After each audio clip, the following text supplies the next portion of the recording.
இன்றைக்கு நாங்கள் தொதல் எப்படி செய்வதென்று பார்ப்போம்.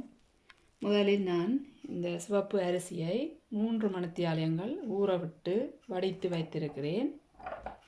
இதை நான் ஒரு பேப்பர் டவலில் உலர்த்தி விடப் போகிறேன். 3 hours நன்றாக ஊறிவிட்டது. இதை நன்றாக உலர்த்தி விட்டுட்டு இனி நான் இந்த அரிசியை மிக்சியிலே வடிவாக அடித்து நல்ல மாவாக அரித்து எடுக்கப் போகிறேன். இப்பொழுது பார்த்தீர்கள் என்றால் இந்த அரிசியை நான் நன்றாக மிக்சியில் அடித்து மாவாக அரித்து எடுத்து வைத்திருக்கிறேன். இதில் நான் 300 கிராம் அரிசி எடுத்து ஊற விட்டேன். நான் இப்போ மாவாக எடுத்து வைத்திருக்கிறேன். இனி நாங்கள் தேங்காய், இதில் 3 தேங்காய் நான் திருவி வைத்திருக்கிறேன். உங்களுக்கு திருவுறது கஷ்டம் என்று சொன்னால் தேங்காய் சொட்டாகவும் உடைத்து கிரைண்டரில் அடிக்கலாம். இதை நான் இனி மிக்சியில் நல்ல முழுக்க கடைசி மட்டும் பால் எடுக்கும் அளவும் எடுக்க வேணும். எடுத்து முடிய நான் உங்களுக்கு காட்டுது.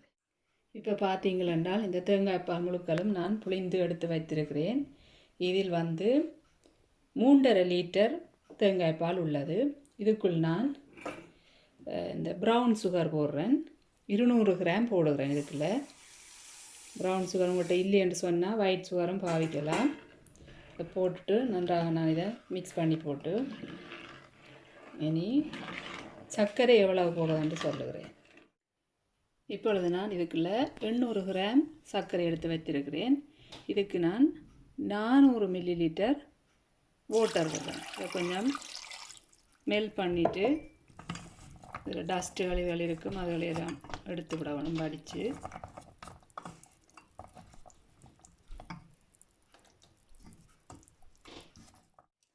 இப்பொழுது இந்த சர்க்கரை நன்றாக கரைந்து ஆற விட்டு எடுத்து வைத்திருக்கிறேன். இதை நான் இனி வடித்து இந்த பாலோடு விடுவோம்.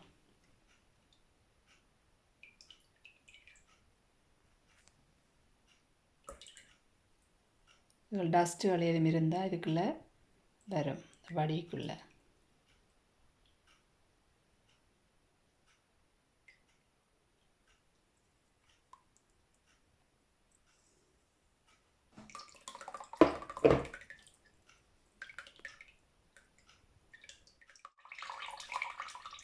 கொஞ்சம் டஸ்ட்டுகள் இதுக்குள்ளே இருக்குது. வச்சுட்டு நாங்கள் இனி இதுக்கு நான் இனி இந்த அடித்து வச்ச மாவை போட போகிறேன். கொஞ்சம் கொஞ்சமாக போட்டு இதை கட்டி பிடிக்காமல் கலக்க வேண்டாம். கலந்துட்டு இதுக்கு சுவைக்கேற்ப கொஞ்சம் உப்பு போடணும்.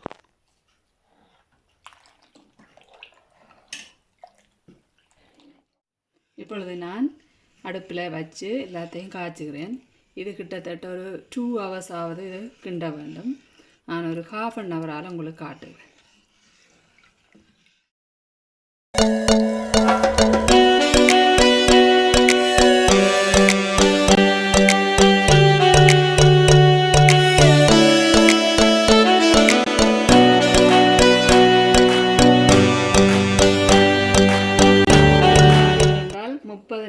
இதை நான் கிண்டி கொண்டிருக்கிறேன். நல்லா இறுகி விட்டது. இனி நான் ஒரு 30 நிமிஷத்தை உங்களுக்கு காட்டுவேன். 1 மணித்தியாலமாக இதை கிண்டி கொண்டிருக்கிறேன். இப்போ கஜு 50 கிராம் வறுத்து வைத்திருக்கிறேன். அதை போட போகிறேன்.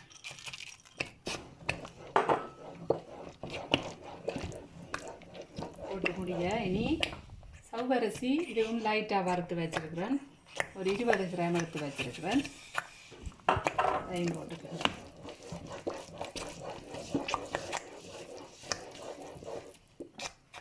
பயரும் வறுத்து வைத்திருக்கிறேன். ஒரு 20 கிராம் அதையும் போடுவேன். இன்னும் ஒரு 1 hour இது கிண்டவேன். இப்பொழுது 1.5 மணித்தியாலமாக நான் இதை கிண்டி கொண்டிருக்கிறேன். இதற்குள் நான் ஏலக்காய் பவுடர் போட போகிறேன். வறுத்து இடித்து வைத்த நான் அதை போடுகிறேன்.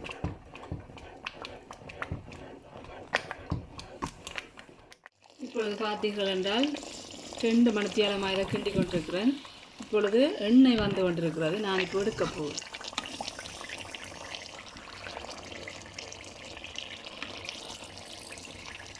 கொஞ்சம் கொஞ்சமாக தான் அதை எடுக்கலாம்.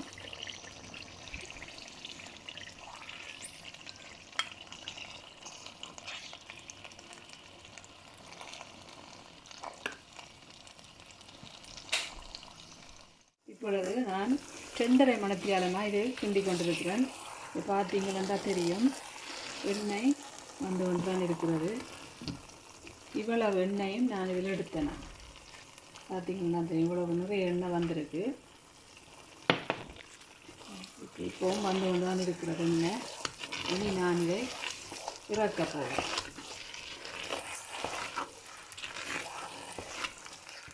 நான் இதை இனி பேக்கிங் ட்ரேயில் பேக்கிங் பேப்பர் போட்டிருக்கிறேன். அதில் இனி இந்த தோதலை அள்ளி போடுவோம்.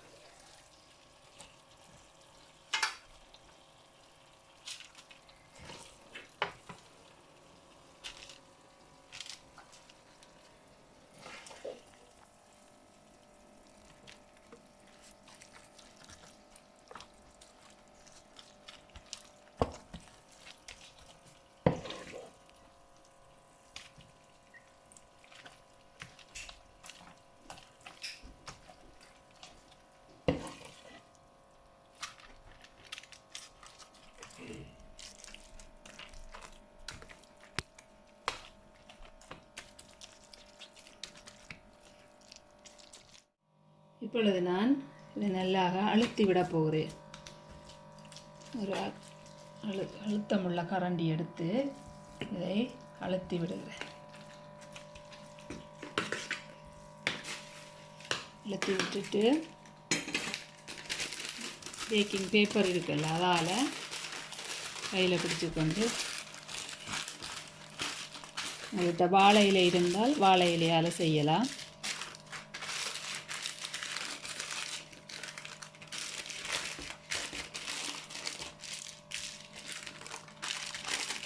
எல்லா பக்கமும் சமனாக அழுத்தி விட வேண்டும்.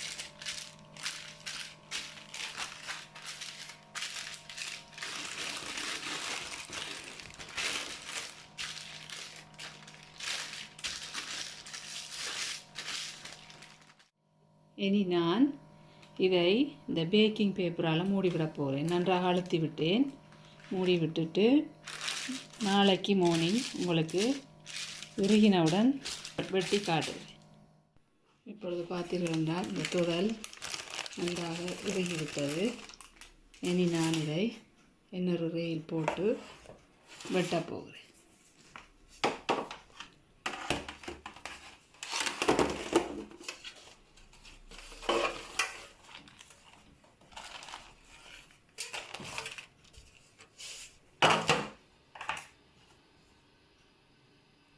உங்களுக்கு வடிவமான டிசைனில் வெட்டி எடுக்கலாம்.